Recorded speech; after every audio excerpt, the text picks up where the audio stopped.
யூடியூப்பில் வந்து ஜெயசுரதி ஃபேமிலின்றது வந்து ரொம்ப பிரபலமான ஒரு ஃபேமிலி அவங்க. எப்படின்னா திடீர்னு சண்டை போடுவாங்க, அழுவாங்க. இவர் என்னை விட்டுட்டு போயிட்டாரு, அந்த பொண்ணு என்னை விட்டுட்டு போயிட்டா, அந்த பையன் என் பையனே இல்லை, என் பொண்ணே இல்லை, பெத்த தாய் என் வயிறு இருந்து நான் சாப விடுறேன் அப்படி இப்படிலாம் சொல்லுவாங்க. அப்புறம் பார்த்தா திடீர்னு பையன் கூட ஒன்றா இருந்தாங்க, பையனுக்கு கல்யாணம் பண்ணாங்க. கொஞ்ச நாளுக்கு பார்த்தா பையனை விட்டுட்டு போயிட்டான். அப்புறம் என் பையனும் வேணாம், பொண்ணும் வேணாம், வீட்டுக்காரரும் வேணாம், எல்லாத்துக்கும் காரணம் இவனுங்க தான் சொல்லிட்டு யூடியூப் சேனலில் வந்து மாறி மாறி இன்டர்வியூலாம் கொடுத்துருந்தாங்க. எங்கள் அம்மா சரியில்லை, எங்கள் அப்பா சரியில்லை அப்படின்ற மாதிரிலாம் கொடுத்துட்ருந்தாங்க. அப்புறம் பார்த்தா அந்த கூடவே இருந்து இன்டர்வியூலாம் கொடுத்த பையன் ஒரு நாள் இல்லாமல் போயிட்டான். பையன் எனக்கு வேண்டவே வேண்டான்னு சொல்லிட்டு அப்புறம் அடித்து இது பண்ணிட்டாங்கன்னு ஒரு நாளாக பார்த்தா நைட்டுலாம் கிழிஞ்சு போய் ரத்தம் ஊற்றுச்சு. அது மாதிரிலாம் வீடியோ இது பண்ணியிருந்தாங்க. அப்புறம் அவங்க வந்து ஒரு ப்ரேயர் பண்ணாங்க, அது கூட கொஞ்சம் ட்ரெண்டாக இருந்தது. அந்த மாதிரி நிறைய ஓடிட்டு இருந்த நேரத்தில் தனியாக போய் அவங்களே கஷ்டப்பட்டு புதுசாக பைக் வாங்கினாங்க. அப்புறம் வீடு ஒன்று கட்ட ஆரம்பித்தாங்க, லோன் போட்டு வீடு கட்டிகிட்டு இருந்தாங்க. ஸோ எல்லாம் போயிட்டு இருந்தது. லாஸ்ட் வீக் கூட என்ன சொல்லி போட்டிருந்தாங்கன்னா, என் பிள்ளை எனக்கு பிள்ளையே இல்லை, ஆண்டவர் இருக்கார், என்னை நல்ல வழியில் வழி நடத்துகிறாரு அப்படின்னு சொல்லிட்டு போட்டிருந்தாங்க. நிறைய நிறைய சப்போர்ட்ஸ் அவங்களுக்கு. அதேமாதிரி அவங்க மருமகளுக்கு ஒரு சேனலு, பையனுக்கு ஒரு சேனலு, பொண்ணுக்கு ஒரு சேனலு, ஹஸ்பண்டுக்கு ஒரு சேனலு, அது ஒரு 5-6 சேனலு அவங்களுக்கு ஒரு பெரிய லிஸ்ட் இருக்குது. திடீர்னு ஒரு 2 நாளைக்கு முன்னாடி பார்த்தா, அவங்க பொண்ணை கூட்டிகிட்டு வந்து பால் காய்ச்ச போகிறோம் புது வீட்டுக்கு அப்படின்னு சொல்லி அந்த பொண்ணு ஒரு வீடியோ போடுறா.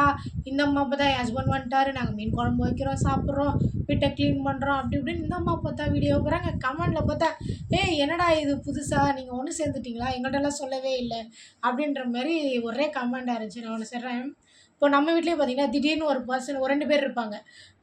ஒரு நல்ல விஷயத்தில் பார்த்தீங்கன்னா இவங்க மூஞ்சி திருப்பிட்டு அவங்க மூஞ்சி திருப்பிட்டு இருப்பாங்க. என்னன்னு நம்ம நடுவில் வைக்கணும்னு வச்சுக்கோங்க, அது அப்படி தான் நான் பேசுகிறதில்ல கொஞ்ச நாள். என்னாச்சு அப்படின்னா சொல்ல மாட்டாங்க, அந்த காரணம் அப்படி சொல்ல மாட்டாங்க. அது ஒரு விஷயம் விடு, நான் இன்னொரு நாளைக்கு சொல்கிறேன் அப்படின்ட்டுருவாங்க. அதே ஒரு கொஞ்ச நாள் இன்னொரு ஃபங்க்ஷனில் பார்த்தா 2 பேரும் ஒன்றா இருப்பாங்க. ஒரே இது ஒன்றா பேசிட்டு இது பண்ணிட்டு இருப்பாங்க. அப்போது நம்மளுக்கு ஷாக்காரு, என்ன அப்புறம் அப்படி சொன்னேன், இது மாதிரி பிரச்சனைன்னு இப்போ பார்த்தா அது அப்படித்தான் விடு, அது இன்னொரு நாளைக்கு சொல்கிறேன் அப்படின்னு சொல்லிடுவாங்க.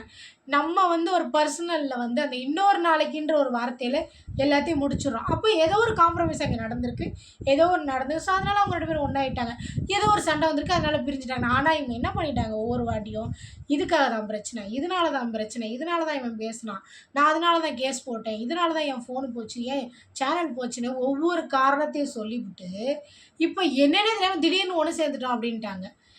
அதனால பார்க்குறவனுக்குலாம் என்னங்க அடி நீங்கள் அப்போ ட்ராமா பண்ணுறீங்களா அப்படின்னு கேட்குறாங்க. அந்த பையன் பார்த்தா திடீர்னு இது வந்து என்னை ஏமாற்றிட்டாங்க, எல்லாம் சேர்ந்து தங்கச்சியிலேருந்து அம்மா எல்லாம் ஏமாற்றிட்டாங்க, அம்மா இது கண்டென்ட்டுக்காக நான் பண்ணலை, வைக்கலை, எடுக்கலைன்னு சொல்லிட்டு அவன் ஒரு பக்கம் பேசுகிறான். இது இயற்கையாகவே மனுஷனுக்கு நடக்கிறது ஒன்று தான். என்னென்னா ஒரு பிரச்சனை இருக்கும், அது ஏதோ ஒரு வகையில் சால்வ் ஆகிடும், இல்லையா அந்த பிரச்சனை கண்டினியூ ஆகிக்கிட்டே இருக்கும். இந்த சோஷியல் மீடியாவில் வந்து இவங்க அப்படியே கொட்டிடுறாங்க எல்லாத்தையும். கொட்டினதால பார்க்குறவங்களுக்கு அதை மட்டும் நீ சொன்னியே இதையே சொல்ல மாட்டேன்ற ஒரு கோவம் வருது.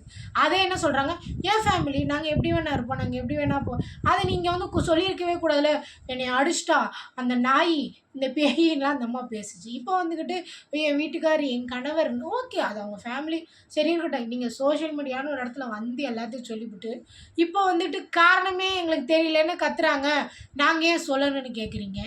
அதுதான். ஆனால் ஒன்று மக்களே, இதுதான் உண்மை. யூடியூப்பை பொறுத்தவரைக்கும் அவங்க சம்பாதிக்கிற வரைக்கும் அடிச்சுக்கிட்டு பேல்றது மூடுறது எல்லாத்தையும் போடுவாங்க. அதுக்கப்புறம் அவங்க சம்பாரித்து செட்டில் ஆகிட்டேன்னு வச்சுக்கோங்க, நீ ஏன்டா இதெல்லாம் கேட்குற, நீ இதெல்லாம் சொல்லக்கூடாது, வீடியோ பிடிக்கலையா ஸ்கிப் பண்ணிவிட்டு போ அப்படின்னு ஒரே வாரம் சொல்கிறாங்க. இதில் மக்கள் தான் முட்டாள். இதை நம்ம என்றைக்கு புரிஞ்சுக்கிறோமோ அன்னைக்கு ஓரளவுக்கு அவங்களுக்கு இந்த வியூஸு இந்த இதெல்லாம் குறையும் போது ஆஹா மறுபடியும் அப்போ என்ன பண்ணுவானுங்க தெரியுமா, இவங்களால மாற மாட்டாங்க.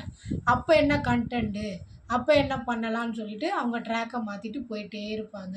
ஸோ ஜெயசுரதி ஃபேமிலி ஒரு வழியாக பையன் இல்லை, அப்பா பொண்ணு அம்மா 3 பேர் ஒன்றா இருக்காங்க.